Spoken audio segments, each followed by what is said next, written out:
వీక్షించేటువంటి ప్రేక్షకుల్లో కన్యా రాశిలో జన్మించినటువంటి వారికి ఈ పరాభవ నామ సంవత్సరంలో ఏ విధంగా ఉండబోతుందో క్లుప్తంగా తెలుసుకునే ప్రయత్నం చేద్దాం. కన్యా రాశి వారికి ఈ సంవత్సరం ఆదాయం 8, వ్యయం 11, రాజ్యపూజ్యం 3, అవమానం 3. గమనించుకున్నట్లయితే ఈ కన్యా రాశి వారికి సప్తమ శని ప్రభావము జాతకరీత్యా యోగము కాదు, అవయోగము కాదు. కాకపోతే అనుకున్నటువంటి ప్రతి పని కూడాను ఆలస్యంగా పూర్తి చేయాలనేటువంటి పరిస్థితులు ఎదురవుతాయి. అంతేకాకుండా ఇక్కడ ప్రధానంగా పోస్ట్పోన్మెంట్ ఆఫ్ వర్క్ అనేటువంటిది ఎక్కువగా ఉంటుంది. కాబట్టి ఏ పని ఏ రోజుకు ఆ రోజు కనుక ముగించుకునే ప్రయత్నం కనుక చేసుకున్నట్లయితే ఈ శని ఈ కన్యా రాశి వారికి యోగప్రదుడుగానే మారుతాడు.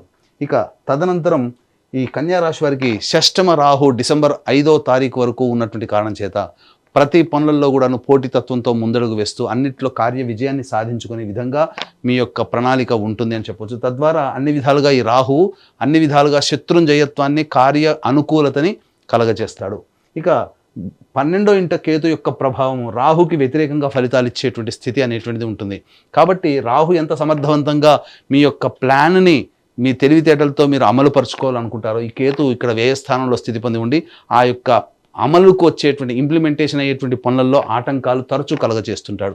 కాబట్టి ఈ కేతు యొక్క అనుగ్రహాన్ని పొందితే చాలు ఈ యొక్క కన్యా రాశిలో జన్మించినటువంటి వారికి ఈ సంవత్సరం అనగా డిసెంబర్ 5వ తారీఖు వరకు సంపూర్ణంగా అనుకూలంగా మారుతాడు. ఇక ప్రధానంగా నైసర్గిక శుభగ్రహమైనటువంటి గురువు దశమ కేంద్ర స్థానంలో స్థితి పొంది ఉన్నటువంటి కారణం చేత మీరు చేస్తున్నటువంటి వృత్తి, ఉద్యోగ, వ్యాపారాల్లో మీ యొక్క అభివృద్ధిని ప్రధానంగా చూసి ప్రధానంగా మీకు కీర్తి ప్రతిష్టలు పెరిగే అవకాశం. కాకపోతే ప్రధానంగా బాధక స్థానాధిపతియే దశమ స్థానంలో ఉన్నటువంటి కారణం చేత మీకు ప్రధానంగా అనుకున్నది ఒకటి జరిగేది ఒకటిగా ఉండే అవకాశం ఉంటుంది. కాబట్టి ఈ యొక్క దశమ గురువు యొక్క సంచార ప్రభావం నుంచి బయటపడాలి అనుకున్నప్పుడు దైవానుగ్రహాన్ని పొందే ప్రయత్నం చేయడం. ఎందుకంటే మే 31వ తారీఖు వరకు కూడాను అనుకూలంగా ఉండదు. కాబట్టి ఇటు రాహు అనుకూలంగా ఉన్నాడు, శని సాధారణంగా యోగిస్తున్నాడు, కేతు అనుకూలంగా లేడు, గురువు అనుకూలంగా లేడు మే 31వ తారీఖు వరకు. తదనంతరం జూన్ 1వ తారీఖు నుంచి అక్టోబర్ 30వ తారీఖు వరకు కర్కాటక రాశిలో సంచారం చేస్తున్నటువంటి కారణం చేత ఇటు రాహువు ఇటు గురువు ప్రధానంగా అన్ని విధాలుగా యోగాన్ని ఇచ్చేటువంటి పరిస్థితి. కాబట్టి ఈ కన్యా రాశిలో జన్మించినటువంటి వారు ఏదైనా పని సాధించుకోవాలి, కొత్త పనులు మొదలు పెట్టుకోవాలి, అనుకున్న పనులలో ముందడుగు వేయాలి, ఆర్థిక పుష్టి జరగాలి, ధనాభివృద్ధి కావాలి, అన్ని విధాలుగా సహాయ సహకారాలు సమాజం నుంచి, కుటుంబం నుంచి, ఉద్యోగం చేస్తున్నటువంటి తోటి సహాయ ఉద్యోగస్తుల నుంచి పొందాలనుకున్నప్పుడు జూన్ 1వ తారీఖు నుంచి అక్టోబర్ 30వ తారీఖు ఉన్నటువంటి మధ్యకాలం ఈ 5 నెలల కాలంలో మీరు ప్రయత్నాలు ప్రారంభించవచ్చు. ఈ 5 నెలల సమయంలో కొత్త ఉద్యోగాల్లో మీరు చేరవచ్చు, ఉద్యోగంలో వేరే ఉద్యోగానికి మారవచ్చు. అలాగే ప్రధానంగా ఈ సంబంధించినటువంటి కొత్త వ్యాపార అభివృద్ధి, వ్యాపార విస్తరణ, కొత్త వ్యాపారాలు ప్రారంభించడం లాంటివి చేసుకోవచ్చు. అన్ని విధాలుగా ఈ సమయం చాలా అనుకూలంగా ఉండేటువంటి సమయంగా చెప్పవచ్చు. ఇక అక్టోబర్ 31 నుంచి జనవరి 24వ తారీఖు వరకు కూడాను సింహరాశిలోనే గురు సంచార ప్రభావం కాస్త ఒడిదుడుకులు చేసేటువంటి ప్రతి పనులలో కూడా ఎక్కువగా ఉండడం. ముఖ్యంగా అక్టోబర్ 31 నుంచి డిసెంబర్ 5వ తారీఖు వరకు కూడా చూసుకున్నట్లయితే మానసికమైనటువంటి ఆందోళన అధికంగా ఉండి అనేక విధాలుగా ఈ సంబంధించినటువంటి ఖర్చులు అధికంగా ఉంటాయి. ఇందులో భాగంగా పుణ్యక్షేత్రాల తీర్థయాత్రలు చేయడము, మఠాధిపతులు, పీఠాధిపతుల యొక్క అనుగ్రహాన్ని పొందడం ఈ అక్టోబర్ 31 నుంచి డిసెంబర్ 5వ తారీఖు వరకు ఉన్నటువంటి సమయంలో జరుగుతుంది. తదనంతరం ఈ జనవరి 24 నుంచి ఉగాది వరకు కర్కాటక రాశిలోనే మళ్ళీ గురు సంచారం చేస్తున్నటువంటి ఈ కారణం చేత ప్రధానంగా అన్ని విధాలుగా యోగదాయకంగా ఉంటుంది అని చెప్పవచ్చు. ఇక ఏతావాత చెప్పొచ్చేది ఏమిటంటే ప్రధానంగా ఈ 5 నెలలు మళ్ళీ జనవరి 24 నుంచి ఉగాది 2.5 నెలలు మొత్తం చూసుకున్నట్లయితే ఈ యొక్క సంబంధించినటువంటి కన్యా రాశిలో జన్మించినటువంటి వారికి 7 నెలలు అనుకూలంగా ఉంటుంది, 5 నెలలు అనుకూలంగా ఉండదు. కాబట్టి ఈ యొక్క సంబంధించినటువంటి మీ ప్రణాళికలన్నీ కూడా చెప్పినటువంటి శుభ సమయాలు ఉన్నప్పుడు మీరు ప్రణాళికను కనుక మీరు ముందడుగు వేసుకున్నట్లయితే తప్పకుండా మంచి జరిగేటువంటి అవకాశం ఉంటుందని చెప్పవచ్చు. ఇక గమనించుకున్నట్లయితే ఈ యొక్క సంబంధించినటువంటి నిరుద్యోగస్తులకి ఎప్పుడు ఉద్యోగం లభిస్తుంది, అలాగే చేస్తున్నటువంటి ఉద్యోగంలో వేరే సంస్థల్లో ఎప్పుడు మనం ప్రయత్నం చేయవచ్చు, కేంద్ర రాష్ట్ర ప్రభుత్వాలకు సంబంధించినటువంటి ఉద్యోగస్తులకి బదిలీలతో కూడుకున్నటువంటి అలాగే కోరుకున్న చోట బదిలీలు, ప్రమోషన్స్ ఎప్పుడు ఏ సమయంలో లభిస్తాయి, అన్నిటికంటే ముఖ్యంగా కేంద్ర రాష్ట్ర ప్రభుత్వాలలో పనిచేసేటువంటి కాంట్రాక్టర్లకి ఏ సమయంలో బిల్స్ ప్రజెంట్ చేస్తే బిల్స్ పాస్ అవుతాయి, అలాగే కొత్త టెండర్లు చేంజింగ్ ఇచ్చుకోవచ్చో మనం క్లుప్తంగా తెలియజేసుకునే ప్రయత్నం చేద్దాం. ప్రధానంగా చూసుకున్నట్లయితే ఈ యొక్క సంబంధించినటువంటి 15 జూన్ నుంచి 16 ఆగస్టు వరకు ఉన్నటువంటి కాలము ఈ కన్యా రాశి వారికి అత్యద్భుతమైనటువంటి కాలముగా చెప్పబడింది. ఈ సమయంలో మీరు ఏదైనా చేయవచ్చు. మే 31వ తారీఖు నుంచి అక్టోబర్ 30 వరకు కూడాను ప్రధానంగా ఉన్నటువంటి సమయం ఈ సమయం కాబట్టి, ఈ సమయం కూడా గురువు అనుకూలంగా, రవి సంచారం కూడా అనుకూలంగా ఉన్నటువంటి సమయం కాబట్టి అన్ని విధాలుగా యోగదాయకంగా ఉంటుంది. ఆ తదనంతరం 17 నవంబర్ నుంచి 15 డిసెంబర్ వరకు ఉన్నటువంటి కాలము, అలాగే వచ్చే సంవత్సరం 13 ఫిబ్రవరి నుంచి 14 మార్చి వరకు ఉన్నటువంటి కాలము అన్ని విధాలుగా నిరుద్యోగస్తులకి, ఉద్యోగస్తులకి, కేంద్ర రాష్ట్ర ప్రభుత్వంలో పనిచేసే కాంట్రాక్టర్లు, ఉద్యోగస్తులకి ఈ సంబంధించినటువంటి సమయాలు చాలా అనుకూలంగా ఉంటాయి. మిగతా సమయాల్లో బాగుండవా, మిగతా సమయంలో ప్రయత్నం చేయకూడదా అంటే గ్రహాలు అనుకూలంగా లేని సందర్భంగా ఉన్నప్పుడు ప్రయత్నం చేసినా మీ యొక్క దైవానుగ్రహం పూర్వపుణ్య కర్మ వల్ల వచ్చినప్పటికీ కూడా ఆ ప్రయత్నంలో మీరు అడుగుపెట్టిన తర్వాత అక్కడ కొన్ని కష్ట నష్టాలు భరించాల్సినటువంటి పరిస్థితి కాబట్టి వాటికి సిద్ధంగా ఉంటే మిగతా సమయంలో కూడా మీరు ప్రయత్నం చేయవచ్చు. ఇలా ఈ కన్యా రాశి వారికి చెప్పినటువంటి మంచి చెడు అలా ఎలా అయితే ఏ విధంగా ఉందో 12 రాశిలో జన్మించినటువంటి వాళ్ళకి కూడా వాళ్ళ జీవితంలో మంచి చెడు జరగాలి అని అంటే నవగ్రహాల యొక్క అనుగ్రహం సంపూర్ణంగా కావాలి. కాబట్టి ఇట్టి నవగ్రహాల యొక్క అనుగ్రహం కోసం మన పీఠం ఆధ్వర్యంలో ఏప్రిల్ 1వ తారీఖు రోజున సంబంధించి చైత్ర పౌర్ణమి మరియు శుభ అత్యంత శీఘ్ర ఫలితాన్ని ఇచ్చేటువంటి హస్త నక్షత్రం ఉన్నటువంటి రోజున జాతకరీత్యా అన్ని రకాల దోషాల నివారణకి సంబంధించి సర్వదోష నివారణ పూజలు హోమాలలో భాగంగా ఏప్రిల్ 1వ తారీఖు సాయంకాలం 6 గంటలకి నవగ్రహ పాశుపత హోమము, అలాగే ఆరోగ్యం కోసం మృత్యుంజయ హోమము, సర్వకార్య జయసిద్ధికి సుదర్శన రుద్రహోమాలతో పాటుగా ఉద్యోగ, వ్యాపార, ఆర్థిక అభివృద్ధి, దాంపత్య, వివాహ ప్రాప్తి కోసమే లక్ష్మీ మూలమంత్ర సంపుటిత లక్ష్మీ సూక్త హోమాన్ని జరిపించి శక్తిపాతము చేసినటువంటి కరుంగలి మాల ఇవ్వడం జరుగుతుంది. అవకాశం ఉన్నటువంటి వాళ్ళు ఈ యొక్క కార్యక్రమంలో ఏప్రిల్ 1వ తారీఖు రోజున మధ్యాహ్నం 3 గంటల లోపల నమోదు చేసుకునే ప్రయత్నం చేయండి. ఇక గమనించుకున్నట్లయితే ఈ యొక్క కన్యా రాశిలో జన్మించినటువంటి వారికి కుజ సంచారం అనగా 2 ఏప్రిల్ నుంచి 10 మే వరకు ఉన్నటువంటి కాలము ప్రధానంగా ఈ సంబంధించినటువంటి చేస్తున్నటువంటి వృత్తి, ఉద్యోగ, వ్యాపారాల్లో అడ్డంకులు, ఆకస్మికమైనటువంటి ఇబ్బందులు అనేటువంటివి కలుగుతాయి. అలాగే ధనపరంగా నష్టం కూడా ఉంటుంది. మీ యొక్క తోటి వ్యాపారస్తులతో లేకపోతే జీవిత భాగస్వామి, వ్యాపార భాగస్వాములతో ఎవరితో కలిసి పని చేస్తుంటారో వాళ్ళతో కాస్త వాగ్వివాదాలు వచ్చే అవకాశం ఉంటుంది. 11 మే నుంచి 19 జూన్ వరకు ఉన్నటువంటి సమయం కూడా అనుకూలంగా లేదు. ఇటు గురువు అనుకూలంగా లేడు, అలాగే శని కూడా అనుకూలంగా లేకపోవడం, కుజుడు కూడాను అష్టమ స్థాన స్థితి ప్రభావం చేత ప్రధానంగా ఆరోగ్య సమస్యలు వచ్చే అవకాశము, శస్త్రచికిత్సలు జరిగేటువంటి అవకాశం కూడా గోచరమవుతుంది. ధన నష్టం కూడా సూచిస్తుందని చెప్పవచ్చు.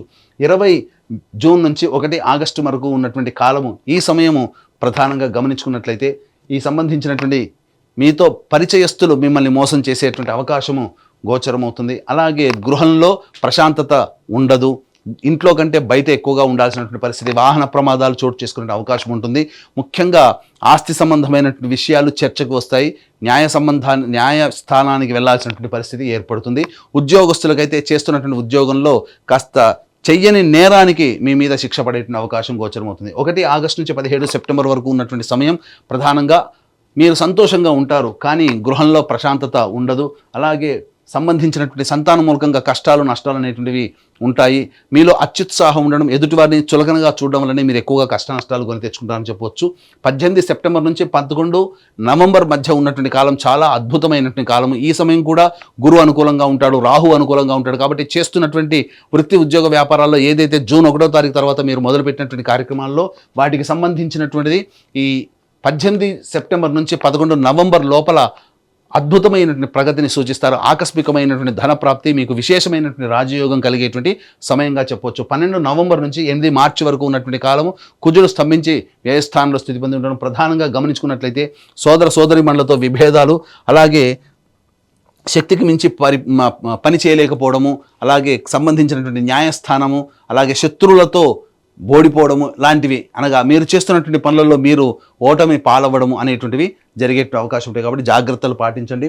అలాగే ఈ రాశిలో జన్మించినటువంటి విద్యార్థులకి మే 31వ తారీఖు వరకు అనుకూలంగా ఉండదు. కాబట్టి ఈ యొక్క కన్యా రాశిలో జన్మించినటువంటి విద్యార్థుల తల్లిదండ్రులు తమ పిల్లల పట్ల ఎక్కువగా కేర్ తీసుకొని వాళ్ళని ముందడుగు నడిపించాల్సినటువంటి పరిస్థితి.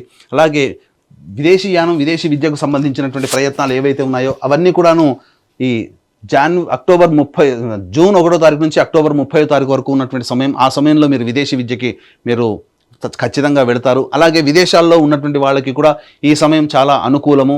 ప్రధానంగా H1B కాంట్రాక్టులు మళ్ళీ పొడిగించబడము, కొత్త కాంట్రాక్ట్స్ రెన్యువల్స్ అవుతూ ఉండడము, కొత్త జాబులు సంపాదిస్తుండడం విదేశాల్లో ఉన్నటువంటి వాళ్ళకి అనుకూలంగా ఉంటుందని చెప్పవచ్చు.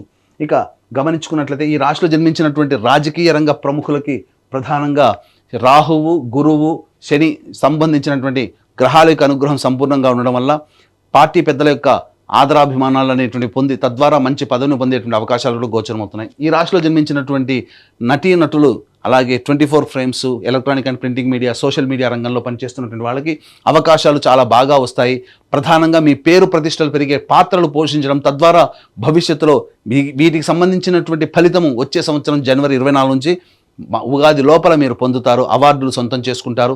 ధనాన్ని కూడాను చక్కగా పెంపొందించుకుంటారు. నూతన నటీనటులకి మంచి అవకాశాలు లభిస్తాయని చెప్పవచ్చు. ఇక ఈ రాశిలో జన్మించినటువంటి రైతులకైతే ఎవరైతే ఉన్నారో వాళ్ళకి మొదటి పంట కంటే రెండవ పంట చాలా అద్భుతంగా మీకు దిగుబడి, రాబడి అనేటువంటిది కలుగుతుంది. కౌలుదారులు మాత్రం సంతోషంగా ఉంటారు. అన్ని రకాల రుణాల నుంచి విముక్తులు అవుతారని చెప్పవచ్చు. ఇక ఈ రాశిలో జన్మించినటువంటి క్రీడా రంగంలో ఉన్నటువంటి వాళ్ళకి మాత్రం అద్భుతమైనటువంటి విజయాలు సొంతం చేసుకుంటారు. మీరు కలలు కన్నటువంటి వాటికి వెళ్ళడానికి, ఎక్కడికైతే వెళ్ళి మీ ప్రదర్శన చెప్పాలి, చూపించాలని అనుకుంటారు, వాటికి సంబంధించినటువంటి ప్రోత్సాహకాలు లభించడం, తద్వారా భవిష్యత్తులో అవార్డులు, రివార్డులు సొంతం చేసుకునే అవకాశం, మీ మీద నమ్మకం పెట్టుకున్నటువంటి వాళ్ళకి మంచిగా చక్కగా సమాధానం చెప్తారు. అన్ని విధాలుగా అనుకూలంగా ఉంటుంది క్రీడాకారులకు అని చెప్పవచ్చు. ఇక ప్రధానంగా గమనించుకున్నట్లయితే ఈ రాశిలో జన్మించినటువంటి స్త్రీలకి ప్రధానంగా మీరు అనుకున్న విధంగా మీ యొక్క జీవితం ఉండబోతుంది. గతంలో కంటే కూడా ఈ సంవత్సరం చాలా అద్భుతంగా మీ పట్ల ప్రేమ, ఆదరాభిమానంతో కుటుంబ సభ్యులు ఆదరిస్తారు. కోల్పోయిన చోటే గౌరవ, కీర్తి, మర్యాదలన్నీ కూడా పొందుతారు. అలాగే సమాజంలో మీ మీద సంబంధించి మీరు అభివృద్ధిని చూసి మీ మీద బురద జల్లి మీకు వ్యతిరేకంగా మీకు వెన్నుపోటు పొడిచేటువంటి వ్యక్తులు ఎక్కువగా ఉంటారు. కాబట్టి వాళ్ళ పట్ల ఒకంత ఆలోచనతో, దృక్పథంతో ముందడుగు వేయండి. విలువైన వస్తువులు, ఆభరణాలు కొనుగోలు చేస్తారు. గృహోపకరణాలన్నీ కూడా చక్కగా సమతీర్చుకుంటారు. మీకు వాహన యోగం అనేటువంటిది ఈ యొక్క రాశిలో జన్మించినటువంటి వారికి ఉండబోతుంది. సంతానం కాని మహిళలకి సంతాన ప్రాప్తి అనేటువంటిది ఉండబోతుంది. ఇక గమనించుకున్నట్లయితే ఈ రాశిలో జన్మించినటువంటి స్త్రీ పురుషులకి వివాహము జరిగి చక్కగా దాంపత్య జీవితంలో కొనసాగుతారు. అలాగే అక్టోబర్ 31 నుంచి జనవరి 24 వరకు ఉన్నటువంటి సమయము, ఈ సమయంలో కాస్త మానసిక ఆందోళన ఎక్కువగా స్త్రీ పురుషులకు ఉంటుంది. జూన్ 1వ తారీఖు నుంచి అక్టోబర్ 30 వరకు ఉన్నటువంటి సమయం ఏదైతే ఉంటుందో, ఈ సమయంలో సంతానం కోసం ఎదురు చూస్తున్నటువంటి వాళ్ళు చక్కటి శుభవార్త వింటారు అని చెప్పవచ్చు. ఇక గమనించుకున్నట్లయితే చాలామందికి కళ, సొంత ఇంటి కళ నెరవేర్చుకోవడం. ఈ సొంత ఇంటి కళ అనేటువంటిది ఎప్పుడు సంప్రాప్తమవుతుంది? ప్రధానంగా మీరు కనుక ప్రయత్నం చేస్తే జూన్ 1 నుంచి అక్టోబర్ 30 లేదా వచ్చే సంవత్సరం జనవరి 24 నుంచి ఉగాది లోపల మీకు సొంత ఇంటి కళ నెరవేరబోతుందని చెప్పవచ్చు. తర్వాత చెప్పుకునేది ఏంటంటే, ఈ యొక్క కన్యా రాశిలో జన్మించినటువంటి వారికి సాధారణం కంటే ఉన్నతమైనటువంటి ఫలితాలు, శుభ ఫలితాలు ఎక్కువగా ఉన్నటువంటి కారణం చేత అన్ని విధాలుగా ఆనందయోగంగా ఈ సంవత్సరం గడుపుతారని చెప్పవచ్చు. ఏదైనా సమస్య కనుక వచ్చినట్లయితే మీ ఇంటికి తూర్పు దిక్కుగా ఉన్నటువంటి శివాలయంలో చేరుకొని లక్ష్మీ అమ్మవారికి, అలాగే శ్రీనివాసుడికి మరియు ఈశ్వరుడికి, అమ్మవారికి అభిషేకము, అర్చన జరిపించండి. ఈ విధంగా వరుసగా 3 రోజుల పాటు చేయండి. తప్పకుండా మీ సమస్య పరిష్కారం అవుతుంది. అంతేకాకుండా ఈ సంబంధించినటువంటి మీ యొక్క జాతకరీత్యా నవగ్రహాల యొక్క అనుగ్రహం కోసం మన పీఠం ఆధ్వర్యంలో ఏప్రిల్ 1వ తారీఖు రోజున జరిగేటువంటి సర్వదోష నివారణ పూజల హోమాల్లో గోత్రనామాదులు నమోదు చేసుకుని కరుంగలి మాలను సొంతం చేసుకోవడం ద్వారా ఈ యొక్క కన్యా రాశులతో పాటుగా 12 రాశులు జన్మించినటువంటి వారికి జీవితంలో ఈ సంవత్సరం అంతా వచ్చేటువంటి గ్రహాల యొక్క అనుగ్రహం ద్వారా అన్ని సమస్యల్ని పరిష్కరించుకొని ఆనందకరమైన జీవితాన్ని పొందుతారని ఆకాంక్షిస్తూ సర్వం శ్రీ ఉమామహేశ్వర పరబ్రహ్మార్పణమస్తు.